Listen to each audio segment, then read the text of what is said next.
The estate stretched across the Montana Valley like a kingdom carved from stone and ambition, its main house rising against the mountains with the authority of old money and older traditions. Inside the grand hall, beneath chandeliers that cost more than most families earned in a lifetime, Dominic Thorne stood surrounded by everything he was supposed to want and felt nothing at all.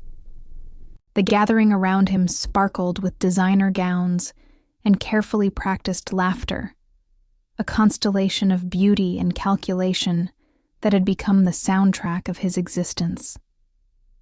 These were the daughters of senators, heiresses to pharmaceutical empires, women whose smiles were weapons and whose intentions gleamed sharper than their jewelry. Dominic had inherited more than wealth when his father passed 3 years ago. He had inherited the Thorne legacy, a network of businesses, properties, and social obligations that stretched across the western states like an invisible empire. With it came expectations as heavy as iron, chief among them the unspoken requirement that he choose a suitable partner, someone whose pedigree and connections would strengthen the family's position for another generation. The women who circled him understood this calculus perfectly.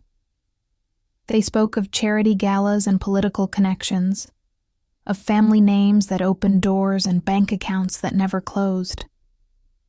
Victoria Ashford, with her platinum hair and razor-sharp intelligence, had been the favorite for months, her father's real estate holdings complementing Dominic's investments with mathematical precision. Beside her, Camille Rothstein played her own game, her family's political influence a prize too valuable to ignore, while Margaret Sinclair, heiress to a tech fortune, watched them all with eyes that calculated every angle. The November cold pressed against the windows, but inside the hall, the air felt suffocating despite the space. Dominic moved through conversations like a man underwater, responding with the right words at the right moments while his mind drifted elsewhere. He had played this role so long that it had become second nature. The charming heir who knew exactly which compliment to offer, which hand to shake, which promise to make without ever committing to anything real. But lately, something had shifted. The emptiness that had always lurked at the edges of his awareness had grown impossible to ignore. A hollow ache that expanded with every forced smile and calculated gesture. He looked at Victoria as she discussed her family's latest acquisition, her words perfectly chosen, her posture impeccable, and felt only the cold recognition that she saw him as an asset, not a person. The same held true for all of them. These women who wanted the Thorne name and the power it represented, who would stand beside him at public events and share his bed with the same strategic precision they applied to everything else. The dinner that evening unfolded with predictable elegance. Course after course of food prepared by chefs flown in from Seattle, wine that cost more per bottle than many people spent on rent. Dominic sat at the head of the long table, Victoria to his right and Camille to his left, their conversation a careful dance of wit and veiled ambition. They discussed art acquisitions and investment opportunities, dropped names like breadcrumbs marking trails of influence, and never once asked him how he felt or what he wanted beyond the obvious. When Victoria's hand rested on his arm, her touch felt rehearsed, a gesture performed for the audience rather than offered from genuine affection. He wondered if she even knew the difference anymore, if any of them did. If he himself still remembered what it felt like to connect with another person without negotiation and strategy. It was during dessert that Dominic first truly noticed her, though she had been there all evening, moving through the margins of the gathering like a shadow among flames. Elena worked in silence, her movements efficient as she cleared plates and refilled glasses, her presence so understated that most guests never looked directly at her. She wore the same simple black dress and white apron as the other household staff, her dark hair pulled back in a practical bun, her hands reddened from years of work. Nothing about her should have caught his attention, yet something did.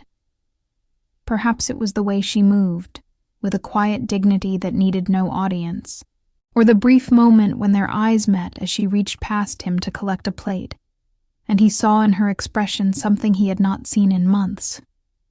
Genuine human presence, unguarded and real. The evening wore on, conversations growing louder as wine flowed and inhibitions loosened carefully calculated amounts. Victoria leaned closer, her perfume expensive and overwhelming, suggesting they take a walk in the garden despite the cold, an obvious prelude to a more intimate conversation. Dominic found himself making excuses, citing an early meeting, aware of the flash of irritation in her eyes before she smoothed it away behind another perfect smile. As guests began to depart, calling for their drivers and wrapping themselves in furs and cashmere, Dominic retreated to the library, seeking solace among the books his father had collected but rarely read. The room smelled of leather and old paper, a refuge from the performance that consumed the rest of the house. He poured himself a whiskey and stood by the window, looking out at the valley below, where lights from distant ranches flickered like stars brought to earth. Somewhere in this vast property, ordinary people lived ordinary lives, going to bed tired from honest work and waking to purposes more meaningful than maintaining appearances. The thought brought a bitterness he tried to swallow with the whiskey, but it lingered, acrid and honest. A soft knock interrupted his brooding, so gentle he almost missed it. Elena stood in the doorway, a silver tray in her hands, her posture apologetic for the intrusion. "I brought your evening tea, sir," she said quietly, her voice carrying a slight accent he could not quite place, perhaps Eastern European, something that spoke of journeys and survival. "Mrs. Henderson said you usually take it before bed." Dominic nodded, gesturing for her to enter, watching as she set the tray on the side table with careful precision. Her hands were steady despite their obvious wear, nails trimmed short and practical, no polish or pretension. As she turned to leave, he surprised himself by speaking. "How long have you worked here?" The question hung in the air, more personal than any conversation he had had all evening. Elena paused, uncertainty crossing her features before she answered. 3 years, sir, since Mrs. Henderson hired me." Her eyes did not quite meet his, trained in the careful distance servants were expected to maintain. "Is there anything else you need?" "Everything," he thought, but said nothing, only shook his head and watched her disappear into the hallway, her footsteps fading into silence. Alone again, Dominic sat in the leather chair and sipped his tea, finding it prepared exactly as he preferred it, a small detail someone had noticed and remembered. The women downstairs knew his net worth and his family connections, but not how he took his tea. The contrast felt significant in ways he could not yet articulate, a crack in the foundation of assumptions he had built his life upon. Outside, snow began to fall, covering the valley in white, and inside, something shifted, subtle as breath, but undeniable as morning.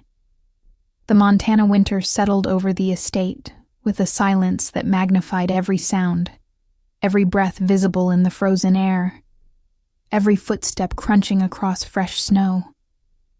Elena woke each morning at 5, her small room in the staff quarters, barely warmed by the ancient radiator that clanked and hissed through the night.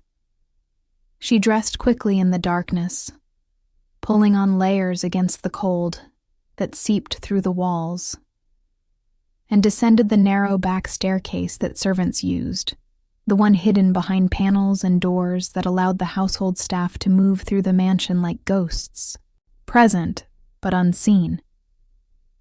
Her hands ached from yesterday's work, scrubbing floors and polishing silver, washing endless dishes after elaborate dinners where more food was thrown away than she had eaten in her first month in America. 3 years had passed since Elena arrived from Romania, carrying a single suitcase and a heart full of desperate hope. She had left behind a small village where opportunities died young and dreams were luxuries no one could afford, where her mother's illness had consumed their savings, and her father's death in a construction accident had left them with nothing but debt. America had promised something different, a chance to work and save, and perhaps one day bring her younger sister over, to give her the education Elena never had. The reality had been harder than she imagined, cleaning houses for families who barely acknowledged her existence, sleeping in shared rooms with other immigrants, sending every spare dollar home while surviving on cheap bread and canned soup. When Mrs. Henderson, the estate's head housekeeper, had offered her a position 3 years ago, it had felt like salvation. Steady work with room and board, a chance to stop moving from place to place. The work was demanding, but Elena never complained. Scrubbing bathrooms in the guest wing that rarely saw use, ironing sheets that would be changed daily whether anyone slept in them or not, polishing wood floors that gleamed like mirrors. She learned to be invisible, to understand that her value lay in her absence, in rooms that cleaned themselves and meals that appeared as if by magic. The other staff members, mostly women from Mexico and Guatemala, from El Salvador and Honduras, became her family in this foreign land. They shared meals in the kitchen after the Thorns and their guests had eaten, laughed quietly over stories from home, and taught each other phrases in different languages. Maria, who managed the laundry, had shown Elena how to remove wine stains from silk. Carmen, who worked in the garden, shared vegetables from her small plot behind the garage. They were invisible together, their lives running parallel to the wealthy family they served, close enough to witness everything, distant enough to never truly be seen. But something had changed the night of the dinner party, when Elena had brought tea to the library and found Mr. Thorne standing by the window with an expression she recognized from her own mirror, a loneliness so profound it transformed the face. He had asked how long she had worked there, a simple question that had startled her with its directness, the first time in 3 years that he had addressed her as anything other than a function. She had thought about that moment through the sleepless hours that followed, wondering what had prompted his curiosity, telling herself it meant nothing, that wealthy men sometimes notice servants the way one might notice a painting or a piece of furniture, with brief interest before attention moved elsewhere. Yet in the days that followed, Elena found herself aware of his presence in ways she had never been before. She noticed when he skipped breakfast, his place at the table empty, while Victoria Ashford arrived uninvited, chatting with Mrs. Thorne about wedding venues as if the engagement was already settled. She observed the tension in his shoulders when Camille Rothstein called, her voice carrying through the hallway as she discussed political fundraisers and strategic alliances. Elena understood she had no right to notice these things, that her observations were inappropriate, given the distance that separated their worlds. Yet she could not help seeing what others seemed to miss. The way Dominic withdrew during conversations with the women who pursued him, the exhaustion that lined his face when he thought no one was watching. One afternoon, Elena was cleaning the library when she found a photograph that had fallen behind a bookshelf, its frame broken, glass cracked across the image. She carefully extracted the shards and examined the picture, a younger Dominic with a man who must have been his father, both dressed in fishing gear, standing beside a river with genuine smiles that reached their eyes. The contrast between that joy and the guarded expression Dominic wore now struck her deeply. She set the photograph on his desk, meaning to mention the broken frame to Mrs. Henderson, but when she returned hours later to finish dusting, the picture was gone, tucked away somewhere private. The next morning, she found an envelope in the staff room with her name written in unfamiliar handwriting. Inside, a note thanked her for finding something he thought lost, and a $100 bill that made her hands tremble. Elena knew she should return the money, that accepting it created complications she could not afford. Yet when she thought of her sister's school fees and her mother's medication, pride seemed a luxury she could not maintain. She kept the bill hidden in her room, tucked into the Bible her mother had given her before she left Romania, and tried to forget the uncomfortable warmth that had bloomed in her chest when she read those few simple words of thanks. It was dangerous to feel anything toward people like Dominic Thorne, men who lived in worlds constructed from money and power, who could crush her existence with a casual word and never notice the damage.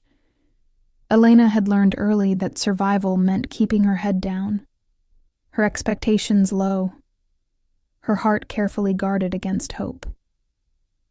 December brought more guests to the estate, the house filling with the Thornes' social circle as the holidays approached. Elena worked longer hours, preparing guest rooms and serving at parties that stretched past midnight, her feet aching and her back screaming by the time she collapsed into bed. She watched Victoria move through the gatherings like a queen claiming her throne, always at Dominic's side, her laughter calculated to charm, and her hand possessive on his arm.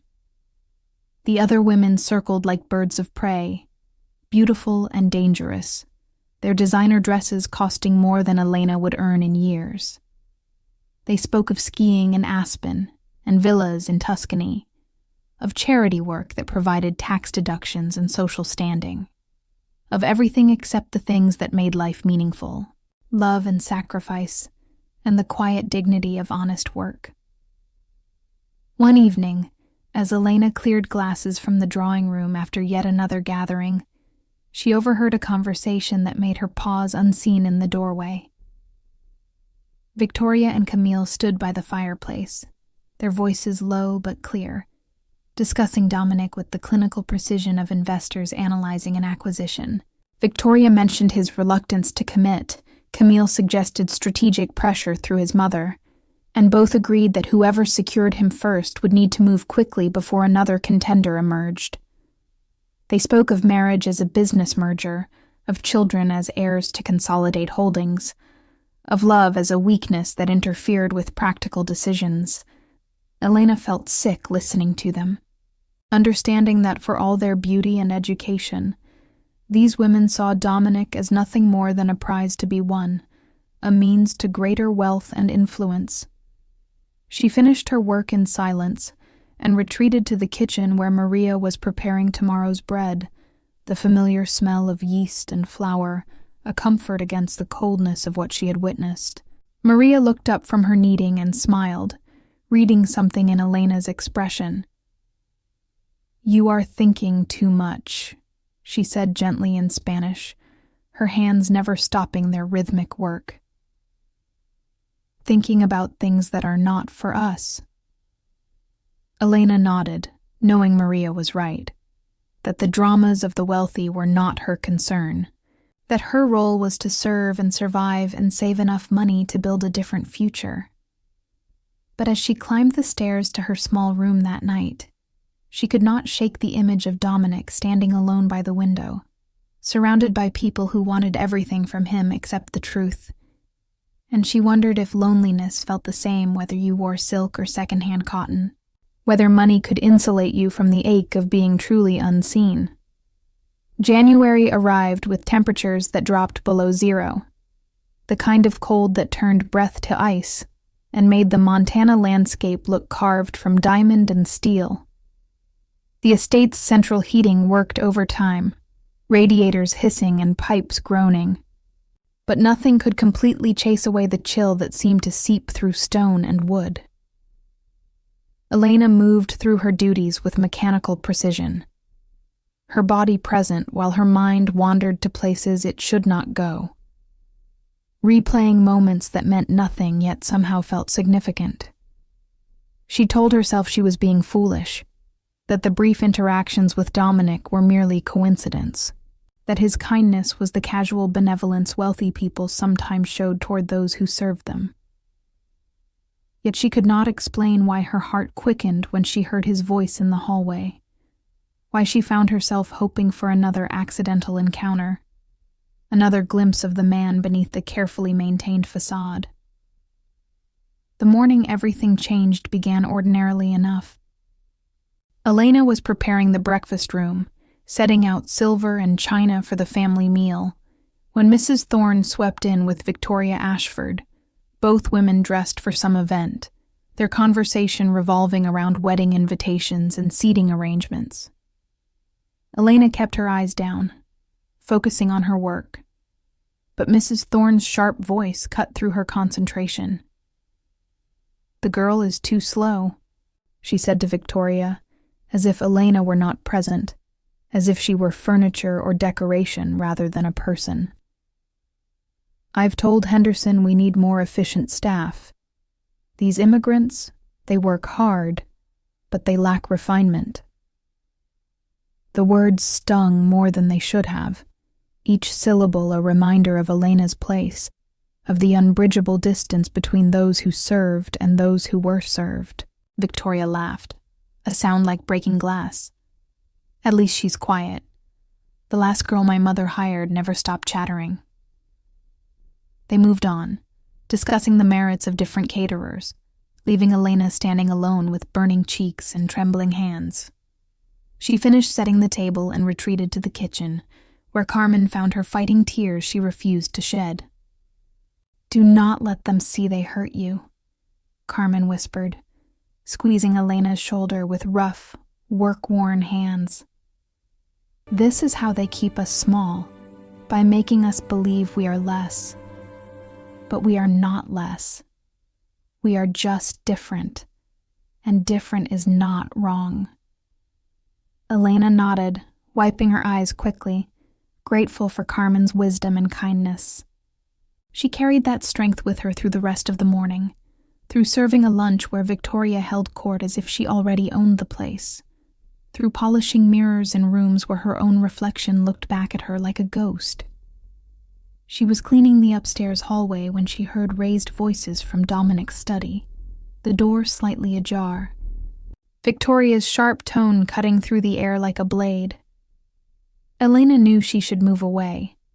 That eavesdropping was grounds for dismissal, but something in the urgency of the conversation held her frozen in place.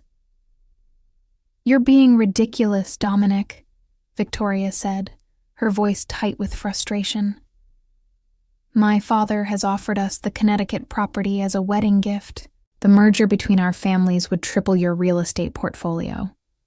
What more could you possibly want?" There was a long silence before Dominic responded, his voice quieter but carrying an edge Elena had never heard before. "Perhaps I want to marry someone who sees me as more than a portfolio expansion," he said, each word measured and deliberate. "Someone who asks how I feel instead of what I'm worth." Victoria's laugh was brittle, disbelieving. "Feelings? You sound like a teenager. This is business, Dominic. Love is for people who can afford to be foolish. We have responsibilities, legacies to protect, expectations to meet." Elena heard movement, footsteps pacing. "My father never loved my mother," Dominic said quietly. "They had a perfect partnership on paper. She died alone while he was closing a deal in New York. I was 14, and I remember thinking that all the money in the world couldn't make up for the fact that she spent her last breath without anyone who truly loved her beside her." The raw pain in his voice made Elena's chest tighten. Victoria's response came cold and quick. "Your father built an empire. That's his legacy. What will yours be? A sentimental collapse because you're too weak to do what's necessary?" The sound of the door opening sent Elena scrambling, but not quickly enough. Dominic emerged first, his face strained, and stopped when he saw her standing there with a dust cloth in her hands, clearly having heard everything. Victoria appeared behind him, her eyes narrowing as she took in Elena's presence. "Were you listening at the door?" she demanded, her voice sharp with accusation. Elena opened her mouth to apologize, to explain, but Dominic spoke first. "She was cleaning the hallway, Victoria, doing her job, unlike some people who seem to have nothing better to do than issue ultimatums in other people's homes." Victoria's face flushed with anger. "Excuse me," she said, her voice rising. "I'm trying to secure our future and you're defending the help?" Dominic's jaw tightened, something dangerous flashing in his eyes. "Her name is Elena, and she's shown me more respect in 3 years of working here than you've shown in 3 minutes of this conversation." The words hung in the air like a declaration of war. Victoria stared at him, disbelief mixing with fury, before she grabbed her coat and purse. "You'll regret this," she said, her voice shaking. "My father will hear about this disrespect. You're making a mistake." She swept past Elena without a glance, her heels clicking down the hallway like gunshots. Silence settled heavy and uncomfortable. Elena stood frozen, her heart hammering, knowing she had just witnessed something that would have consequences she could not yet imagine. Dominic turned to her, his expression softening. "I apologize for involving you in that," he said quietly. "You shouldn't have been caught in the middle." Elena shook her head quickly. "I should not have been there, sir. I will be more careful." He studied her for a long moment, something shifting in his expression. "What's your last name?" he asked suddenly. "Elena what?" The question surprised her. "Popescu, sir. Elena Popescu." "Popescu," he repeated as if testing the sound. "Romanian." She nodded, uncomfortable under his scrutiny. "From Brasov originally, sir. A small village near there." Dominic leaned against the doorframe, suddenly looking exhausted. "What brought you to Montana of all places?" Elena hesitated, unused to personal questions from employers, uncertain how much to share. "Opportunity, sir, and necessity. My mother was sick, my sister needed school. America offered hope." The honesty of it seemed to strike him. "And do you find it here? Hope?" Elena chose her words carefully. "I find work, sir. Hope is something different." He smiled at that, a real smile that transformed his face. "Yes," he said softly. "It is." They stood in the hallway, the wealthy heir and the poor maid, separated by everything that mattered in the world, and yet in that moment sharing something that felt startlingly like understanding. Elena knew she should excuse herself, return to her duties, maintain the proper distance. But Dominic spoke again before she could move. "The tea you brought that night in the library," he said. "It was perfect. How did you know how I take it?" She felt heat rise to her cheeks. "Mrs. Henderson keeps notes, sir, about preferences, so we can serve the family properly." He nodded slowly. "And do the notes mention that I don't sleep well? That I walk the grounds at night when everyone else is asleep?" Elena met his eyes, seeing in them a loneliness that mirrored her own. "No, sir. That I observed myself." The admission felt dangerous, too intimate. "I work early mornings. I see the lights in the library, hear the door to the garden.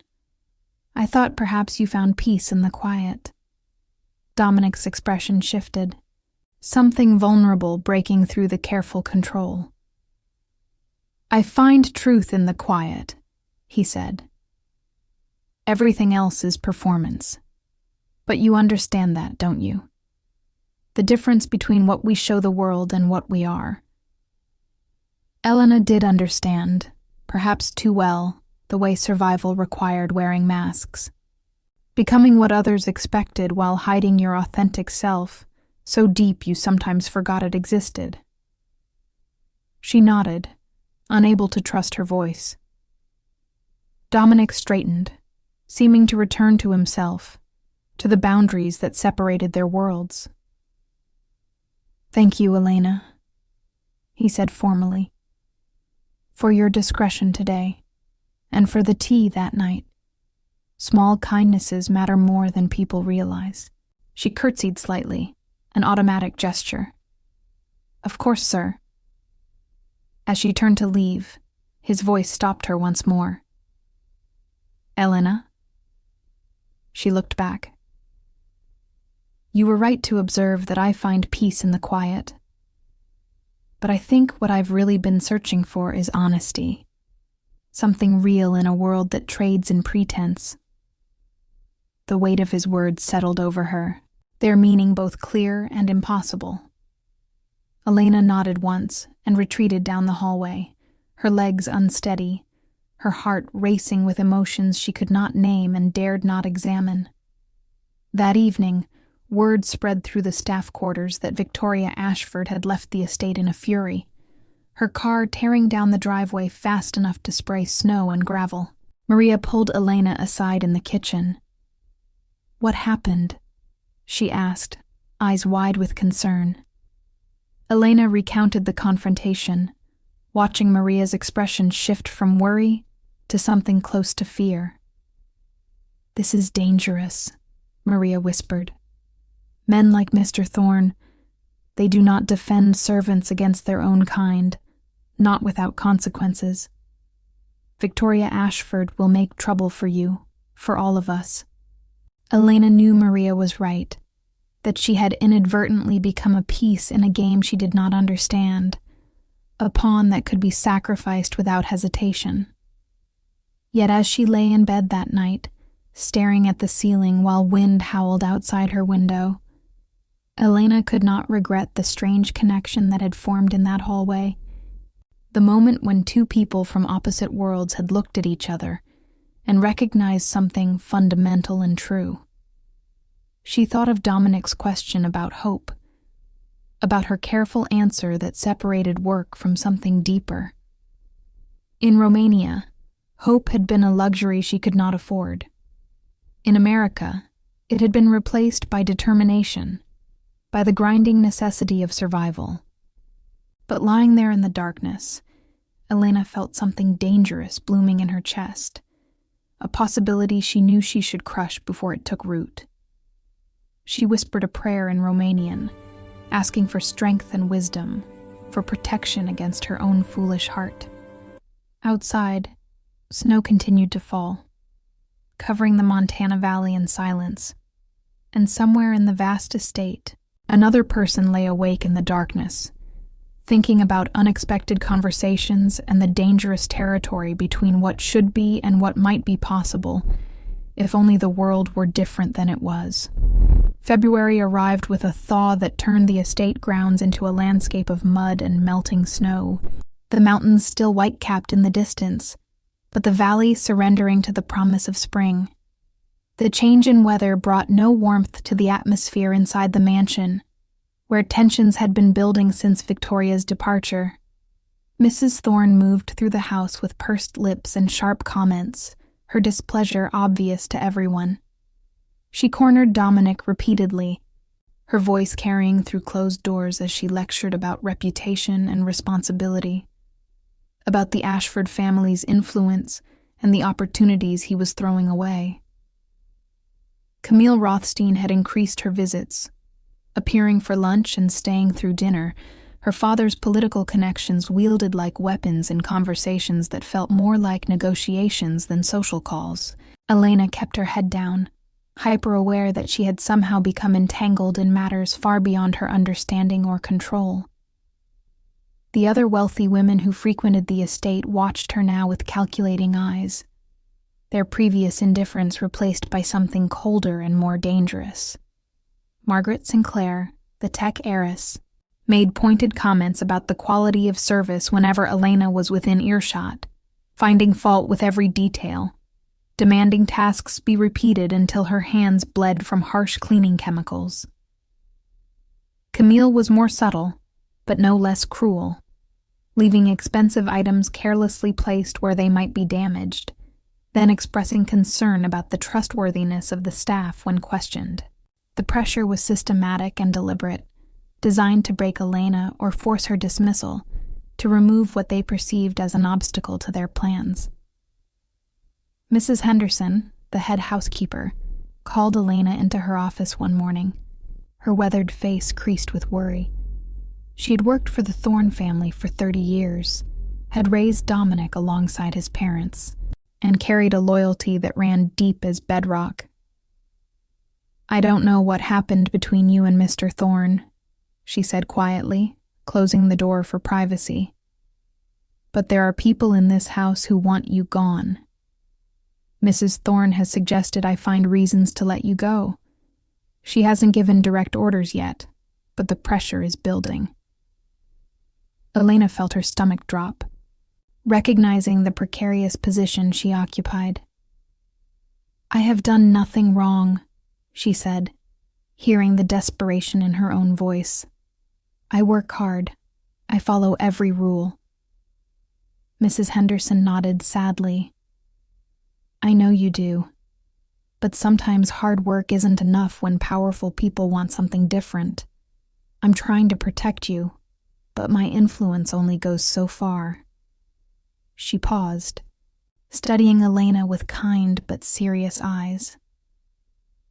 "Whatever connection you have with Mr. Thorne, you need to understand it puts you in danger. These women, they don't fight fair. They have resources and connections you cannot imagine." Elena left the office feeling the walls closing in, understanding that her survival in this place depended on invisibility she could no longer maintain. She thought about leaving, finding work elsewhere before she was pushed out, but the practical reality stopped her. Jobs like this were rare, especially for immigrants without papers entirely in order, without perfect English or professional references. She sent money home every month, money her mother and sister depended on for medicine and school fees. Walking away meant abandoning them, and that was not a choice she could make. The crisis came on a Tuesday afternoon when Elena least expected it. She was preparing the main dining room for a business dinner Dominic was hosting, influential ranchers and investors discussing land development projects that would reshape the valley. The table was set with the finest china and crystal. Arrangements Mrs. Henderson had supervised personally when Camille Rothstein swept in unannounced, her designer heels clicking against the polished floor. She circled the table slowly, examining every detail with critical eyes, then deliberately knocked over a vase of flowers, water and stems cascading across the tablecloth and soaking into the expensive fabric. "How clumsy of me," she said, her voice dripping with false concern. "I suppose someone will need to reset all of this. I do hope it can be ready in time for the dinner." Elena stared at the deliberate destruction, anger rising hot in her throat. But she swallowed it down and simply nodded. "Of course, ma'am. I will take care of it immediately." Camille smiled, a predator's expression. "You do that. And be sure to let Mr. Thorne know it was your carelessness that caused the delay." She left before Elena could respond, her laughter echoing down the hallway. Elena worked frantically to clean the mess, replacing the tablecloth, resetting the china, arranging new flowers, aware that guests would arrive in less than 2 hours. Her hands shook with suppressed rage and humiliation. With the injustice of being blamed for sabotage she could not prove. She was nearly finished when Dominic entered, surveying the room with an appraising eye. Mrs. Henderson said there was an accident, he said, his tone neutral, but his gaze sharp. Elena straightened, meeting his eyes. The flowers were knocked over, sir. I have corrected it. He studied her for a long moment, reading something in her expression. Who knocked them over? The question hung between them, a test or perhaps a trap. Elena knew that naming Camille would sound like excuse-making, would make her appear petty and vindictive. It was an accident, sir, she said carefully. These things happen. Dominic's jaw tightened. Camille was here earlier. Did she knock them over? The directness of the question left Elena nowhere to hide. She nodded slowly, watching his expression darken. I see, he said quietly, anger simmering beneath the calm surface. And she blamed you for it. Elena said nothing, her silence confirmation enough. Dominic walked to the window, staring out at the valley, his shoulders tense. This has gone far enough, he said, more to himself than to her. I won't have my staff terrorized because of my personal decisions.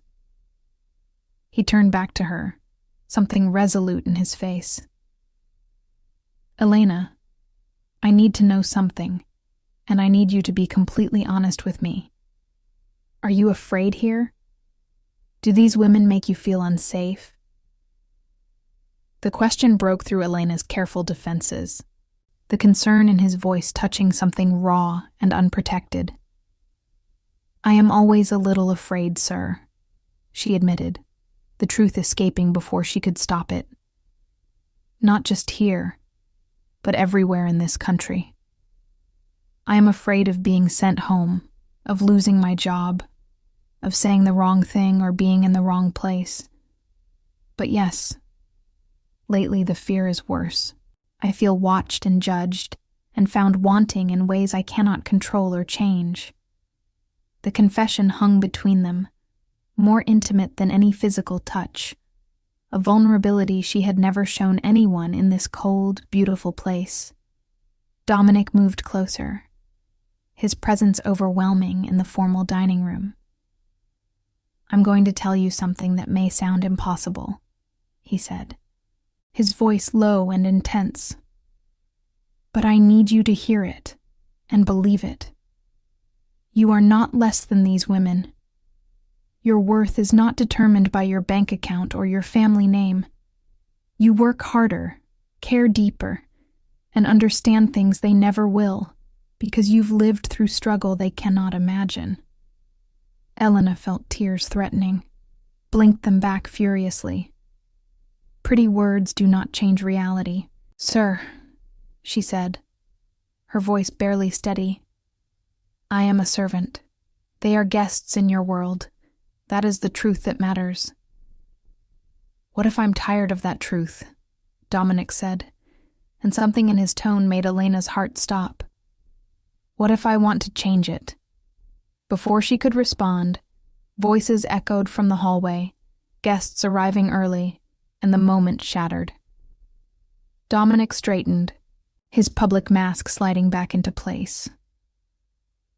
We'll continue this conversation later, he said formally, then added quietly. And Elena, thank you for your honesty. It's rarer than you know. He left to greet his guests, leaving Elena standing alone in the perfect dining room, her heart racing and her mind spinning with possibilities too dangerous to contemplate. The dinner proceeded with excruciating slowness, Elena serving courses alongside Maria, while men in expensive suits discussed profits and projections, while Camille sat at Dominic's right hand, playing the role of perfect hostess. Elena moved through the choreography of service, refilling wine glasses and clearing plates, invisible yet essential, present yet ignored. She was carrying a tray of dessert plates toward the kitchen when she heard the conversation shift, the ranchers discussing a development project that would displace several families from land they had worked for generations.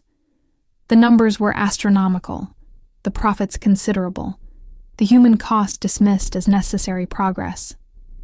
One man laughed about an elderly couple who refused to sell, calling them stubborn fools standing in the way of inevitable change.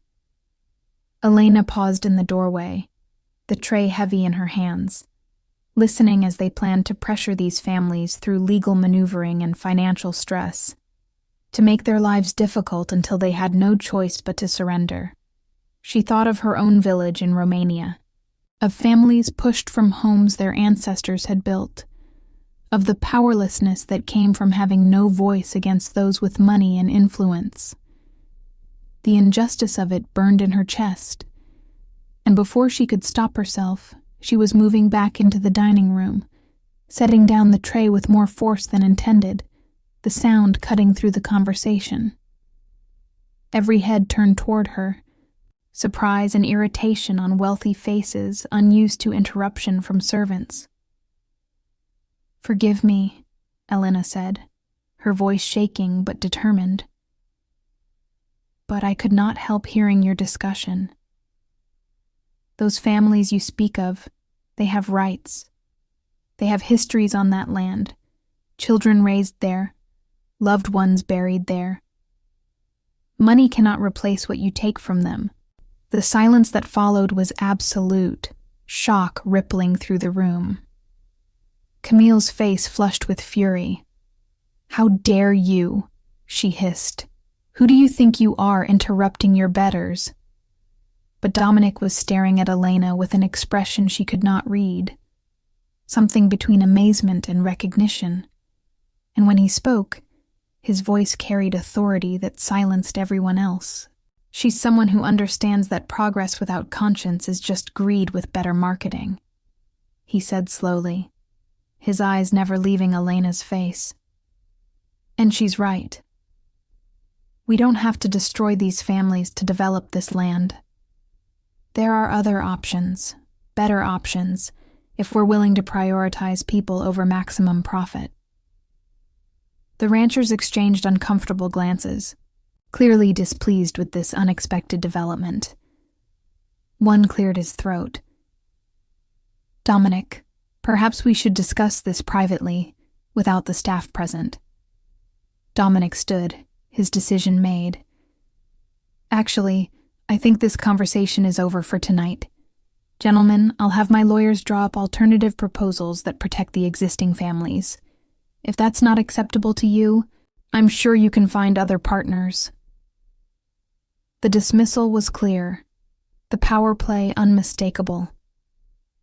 As the guests departed, confusion and irritation evident in their hurried goodbyes, Elena stood frozen, realizing what she had done, the line she had crossed. Mrs. Henderson appeared from the kitchen, her face pale with worry. Camille swept past Elena, pausing long enough to whisper, "You just ended your employment here. I'll make sure of it." But when the house finally emptied and only staff remained, Dominic found Elena in the kitchen where she was mechanically washing dishes, her hands trembling in the hot water. "Elena," he said quietly, and she turned to face him, ready for dismissal or worse. Instead, he smiled, that genuine expression that transformed his entire face. "That was the bravest thing I've seen in years," he said, "and the truest. Thank you for reminding me what actually matters." The fallout from Elena's interruption at the dinner came swift and merciless, like a storm that had been gathering strength for weeks finally breaking over the valley.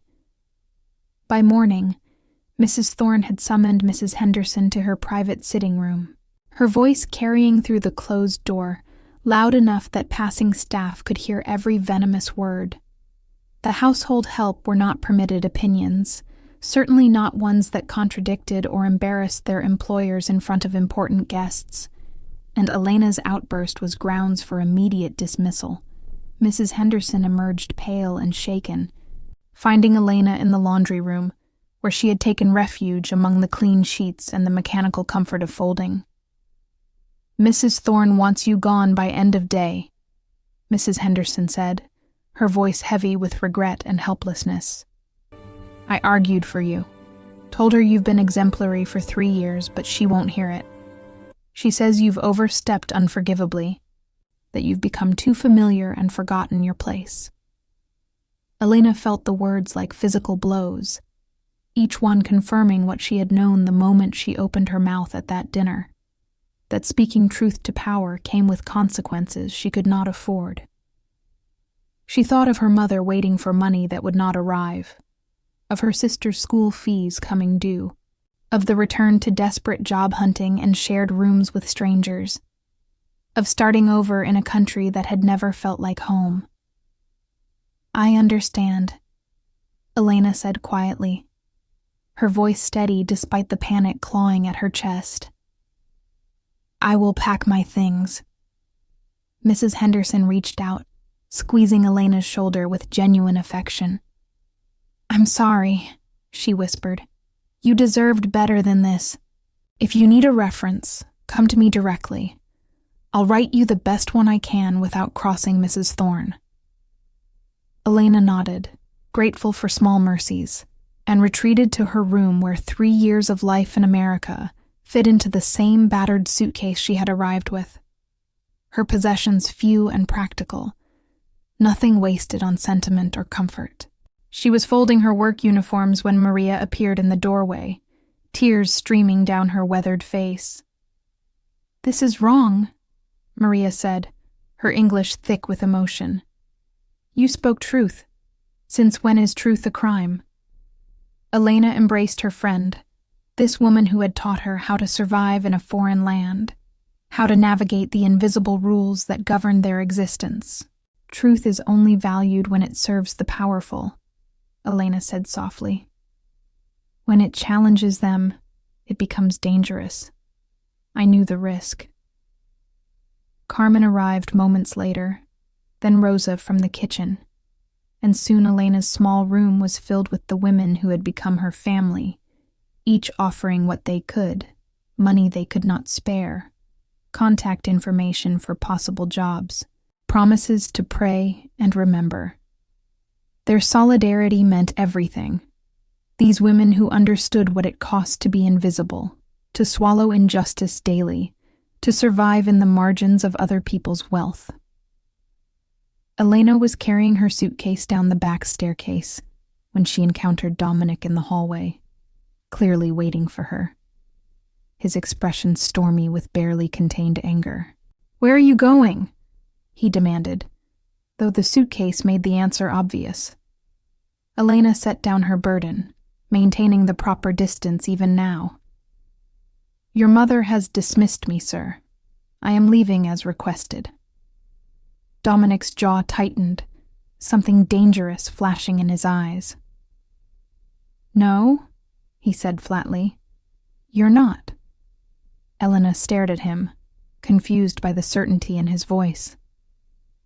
Sir, I do not have a choice. Mrs. Thorne has made her decision.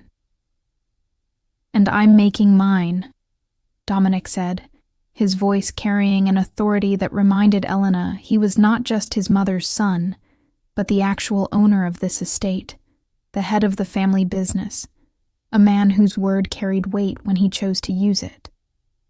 You work for me, not my mother. She can make suggestions, but hiring and firing decisions are mine to make, and I'm not letting you go. Hope flickered painfully in Elena's chest, dangerous and unwelcome. Your mother will be very angry, she said carefully. This will cause problems for you. Dominic smiled without humor. Good. I've spent too long avoiding problems instead of solving them. Come with me. He led her not to his study or the library, but to the main sitting room where Mrs. Thorne was having tea with Camille Rothstein, both women radiating satisfaction at Elena's impending departure. They looked up in surprise as Dominic entered with Elena beside him, confusion quickly shifting to displeasure. Dominic, what is this? Mrs. Thorne said sharply. I told Henderson to have that girl removed from the premises immediately. Dominic remained standing, his posture casual but his tone brooking no argument. Elena is not going anywhere. She works for this family, and I've decided her services are valuable. The dismissal is rescinded. Mrs. Thorne's face flushed dark red, her teacup rattling as she set it down. You cannot be serious. This servant embarrassed us in front of important business associates.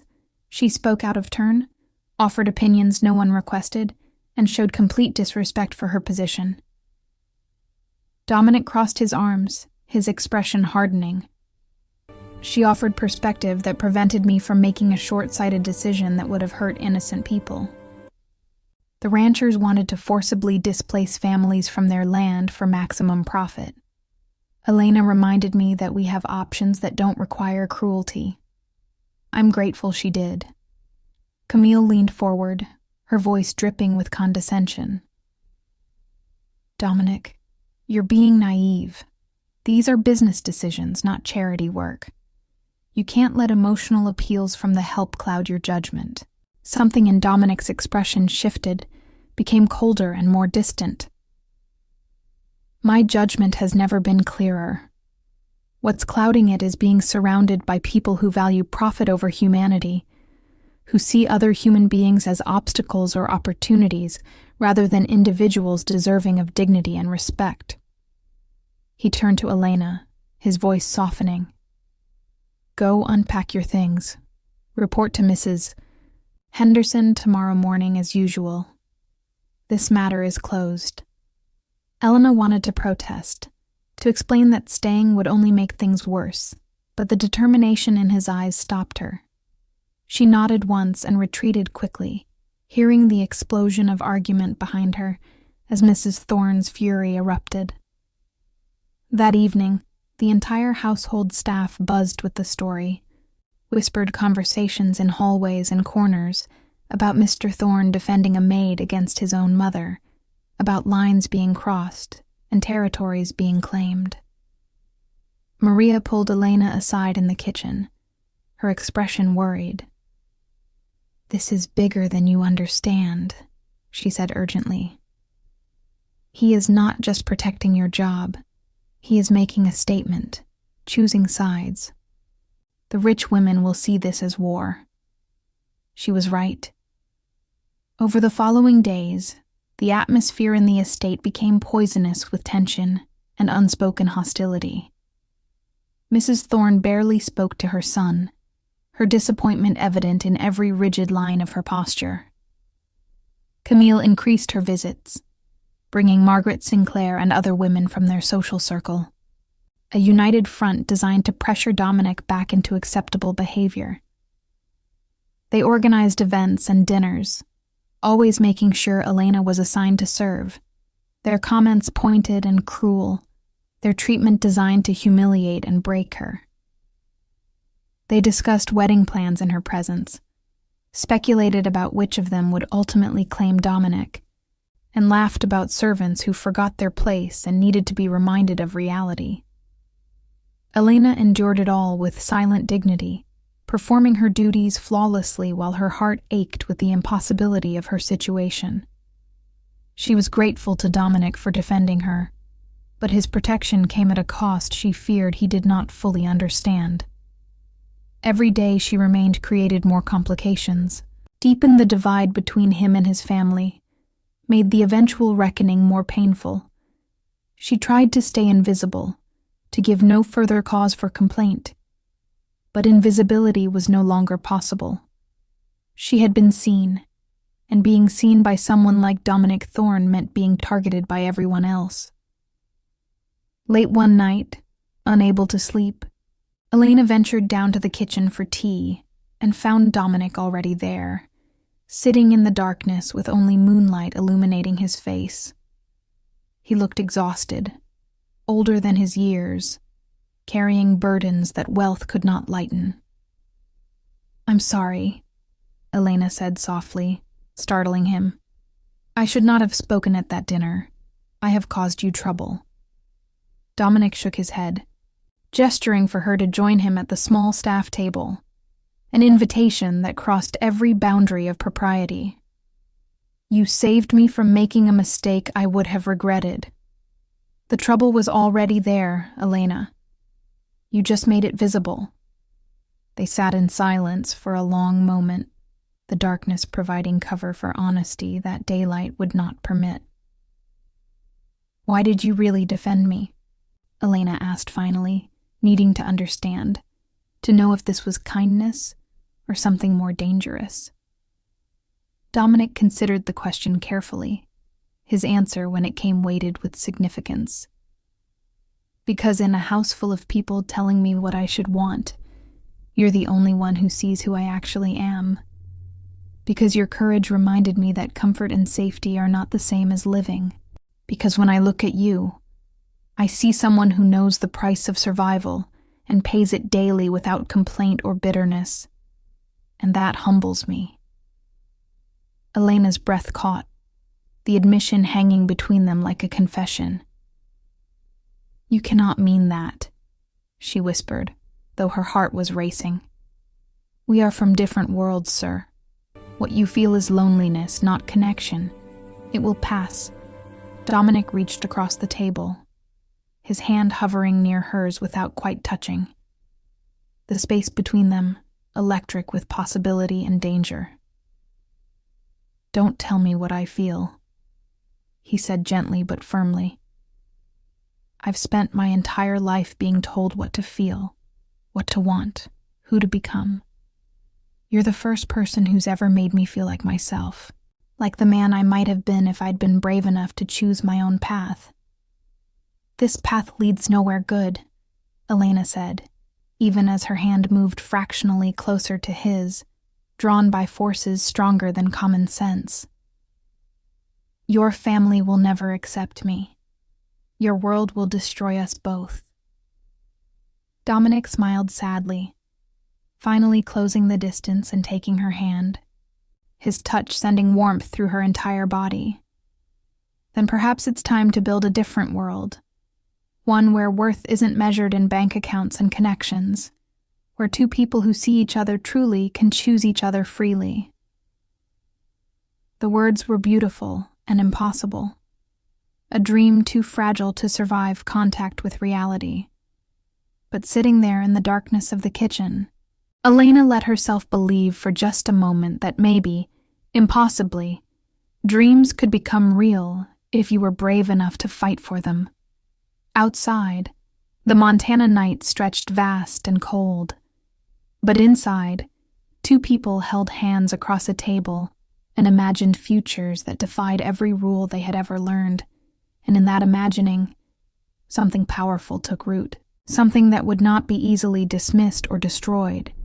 Something that would force everyone around them to choose sides and reveal truths long hidden behind polite facades and social contracts. Something that would ultimately change everything in ways neither of them could yet foresee, but both were beginning to understand they desperately needed.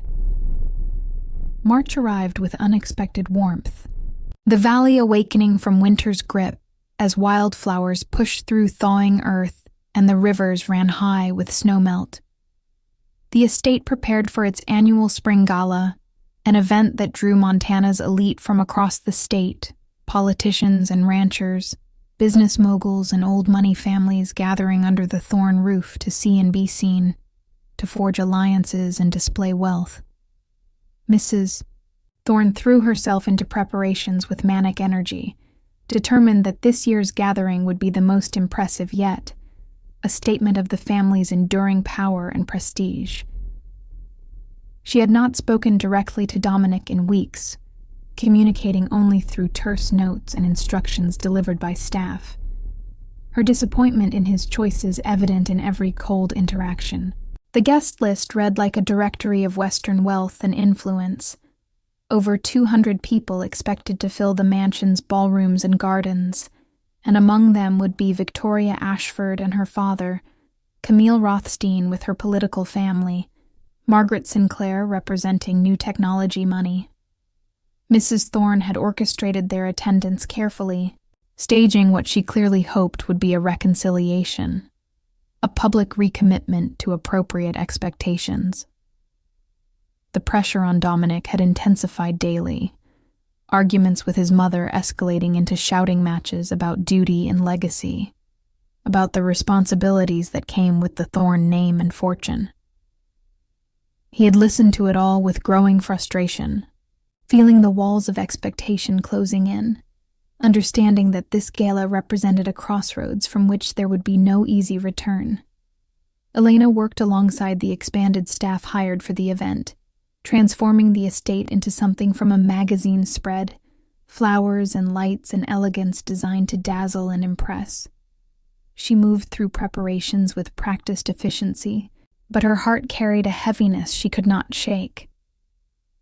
The connection between her and Dominic had deepened over recent weeks. Stolen conversations in quiet corners, shared looks across crowded rooms, moments of understanding that transcended words. But reality pressed close on all sides, reminding her constantly that whatever existed between them could not survive exposure to the harsh judgment of his world. She had decided, in the sleepless hours before dawn, that she would leave after the gala, slip away before her presence caused him more damage, return to the anonymous struggle of immigrant survival, rather than watch him torn apart by impossible choices. The evening of the gala arrived with perfect weather, the sun setting behind the mountains in brilliant orange and gold, the estate grounds illuminated by thousands of lights strung through trees and along pathways. Guests arrived in luxury vehicles, women in designer gowns and men in tailored suits, their laughter and conversation filling the air with the particular energy of people accustomed to influence and attention. Elena worked in the background, refreshing drinks and managing service staff, watching Dominic move through the crowd with his public mask firmly in place, charming and distant, the heir everyone expected him to be. Victoria appeared at his side frequently, her possessiveness obvious, her father engaging Dominic in conversations about business mergers and strategic partnerships, rebuilding bridges burned months ago. Mrs. Thorne glowed with satisfaction, circulating among guests and accepting compliments on the beautiful event, on her son's presence and eligibility, on the bright future clearly unfolding exactly as planned. Elena felt invisible again, relegated to her proper place in the machinery of wealthy entertainment, and told herself this was good, this was right, this was how it needed to be. She was carrying a tray of champagne through the main ballroom when the music stopped suddenly, the quartet falling silent mid-phrase, and Dominic's voice cut through the confused murmur of the crowd.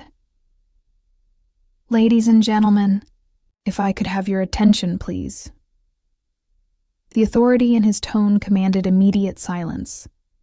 Hundreds of faces turning toward where he stood on the raised platform, usually reserved for musicians.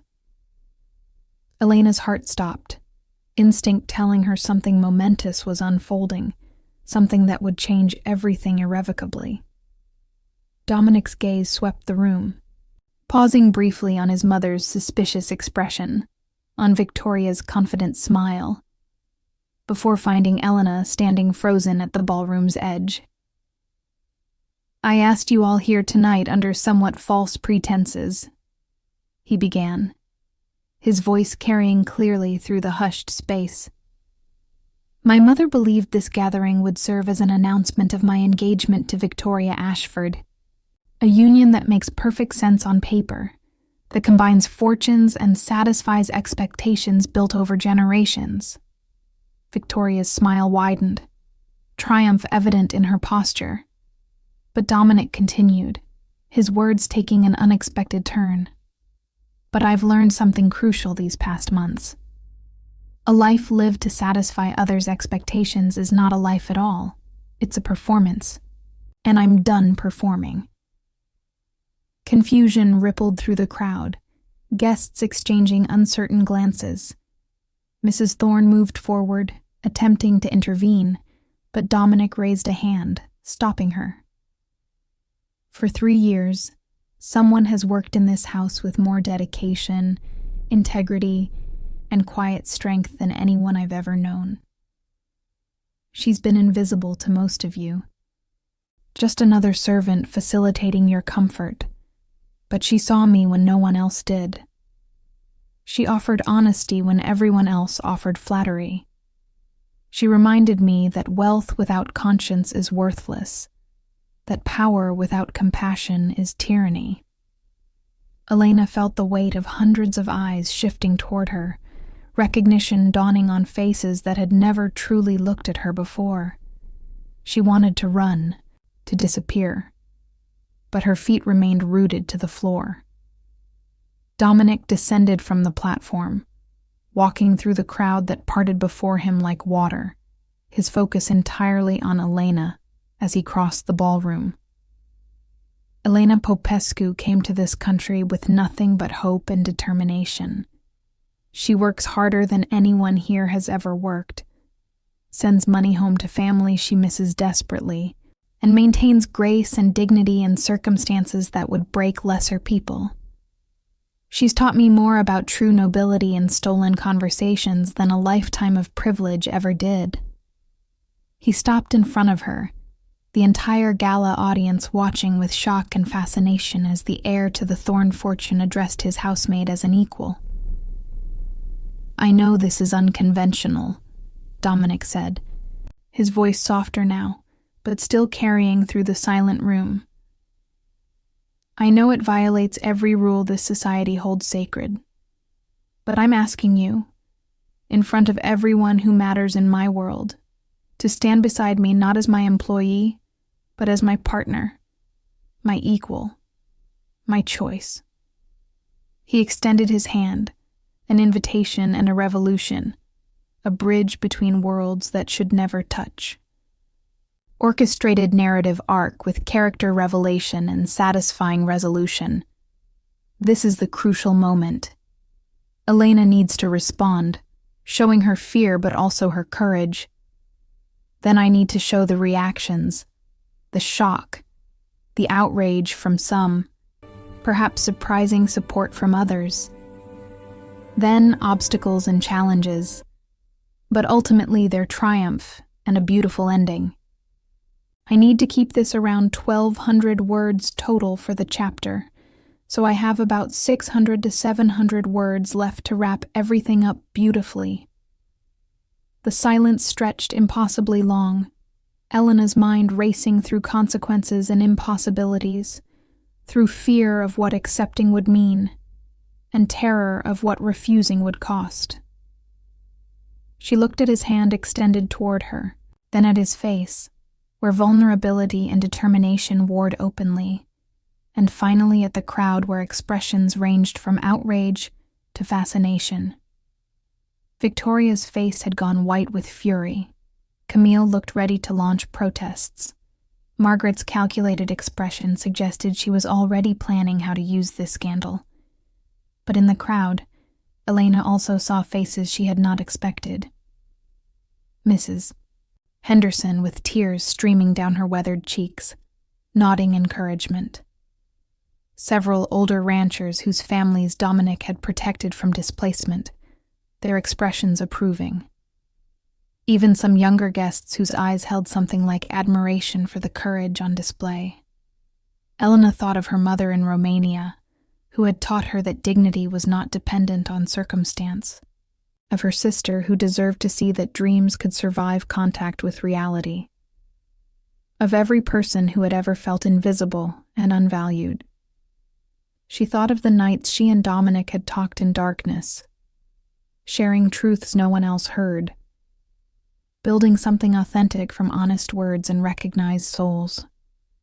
Fear demanded she protect herself, refuse this dangerous gift, return to safe invisibility. But courage, the kind that had brought her across an ocean and sustained her through years of struggle, demanded something different. Slowly, her hand trembling, Elena placed her palm in Dominic's, feeling his fingers close around hers with gentle strength. "Yes," she said quietly, the word barely audible but somehow carrying through the silent ballroom. "I choose you too." The explosion of reaction was immediate and cacophonous. Victoria's shriek of outrage cutting through shocked gasps and furious exclamations. Mrs. Thorne swayed as if struck, supported by women on either side, her face contorted with betrayal and horror. But other sounds emerged too. Scattered applause from unexpected quarters, a ranch wife calling out, "Good for you, so..." Henderson's voice raised in support despite obvious risk to her position. The crowd fractured along invisible lines, revealing allegiances and values that polite society usually kept hidden. Dominic pulled Elena close, not quite an embrace, but a clear statement of unity and protection. "I know this changes everything," he said, addressing the assembled guests again.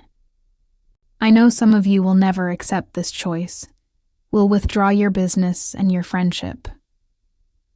I understand the cost and I'm willing to pay it.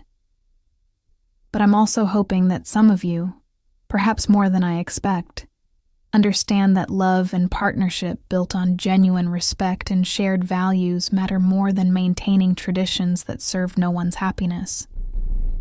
He turned to his mother, his expression sad, but resolute.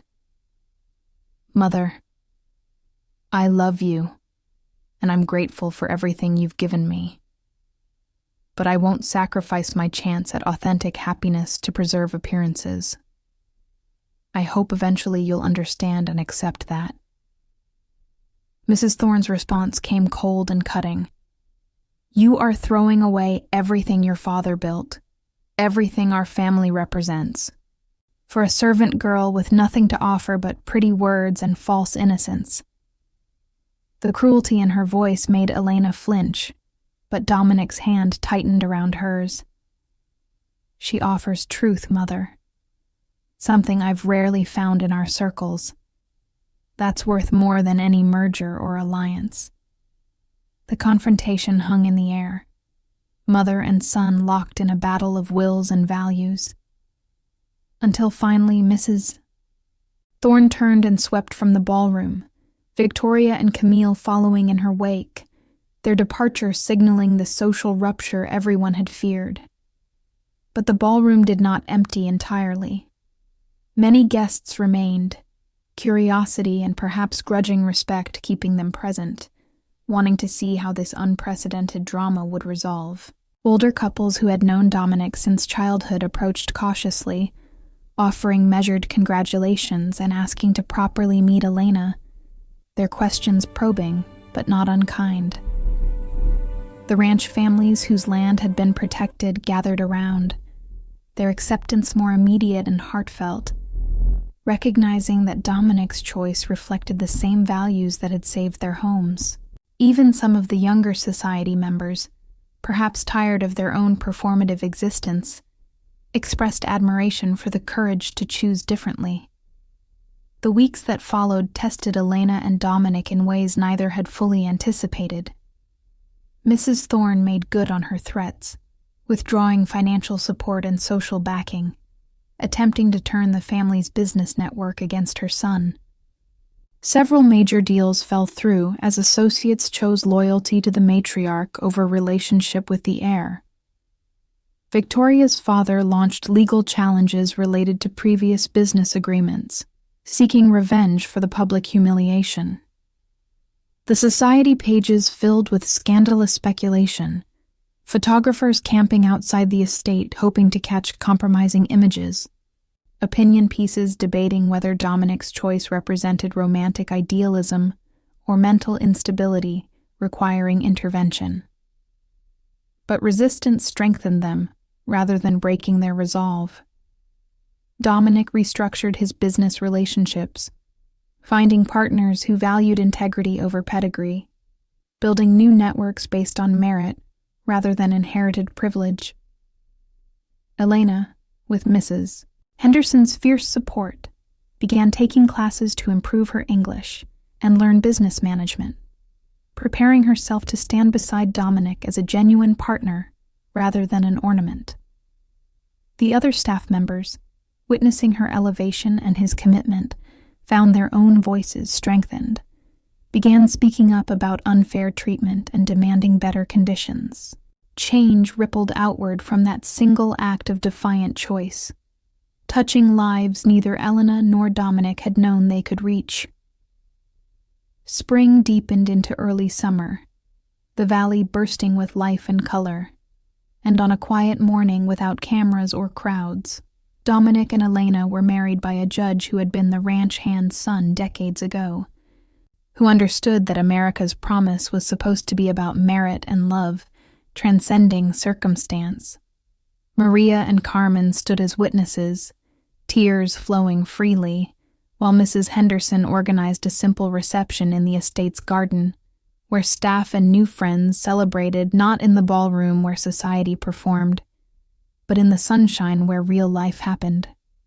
Mrs. Thorne did not attend, her absence a wound neither Dominic nor Elena had wanted, but accepted as the price of choosing authenticity. But 6 months later, on a cold November evening, Elena answered a knock on the door of the smaller house she and Dominic had moved to, wanting space to build their life away from the estate's fraught history. Mrs. Thorne stood on the doorstep, her composure cracking as she looked at her son's wife. Really looked at her for the first time, seeing past uniform and class, to the woman who had somehow made her son happier than he had been in years. "May I come in?" she asked, her voice rough with unspoken apology. Elena, understanding that change came slowly even to those with resources to resist it, stepped aside and welcomed her mother-in-law into the warmth, into the possibility of reconciliation and growth, into a future where family could be chosen and rebuilt and redefined through courage and grace. Years later, when Elena's mother and sister finally received their visas and arrived in Montana, when the small house had grown into a thriving community center serving immigrant families, when Dominic's business had flourished by prioritizing people alongside profit, when their first child carried both the Thorne name and the Popescu legacy, Elena would remember that spring gala as the night her life split between before and after. She would tell her daughter about choosing love despite fear, about a man brave enough to claim partnership publicly, about the price paid and the rewards earned when you refuse to let society define your worth. And she would know, with certainty born from survival and strengthened through struggle, that the truest nobility came not from inheritance, but from courage, not from wealth, but from integrity, not from the world's approval, but from choosing each day to honor the authentic connection that transforms two souls into one unbreakable bond, proving that when the powerful choose humility and the invisible claim their worth, even the most rigid hierarchies must bend, and love becomes revolution that changes everything forever.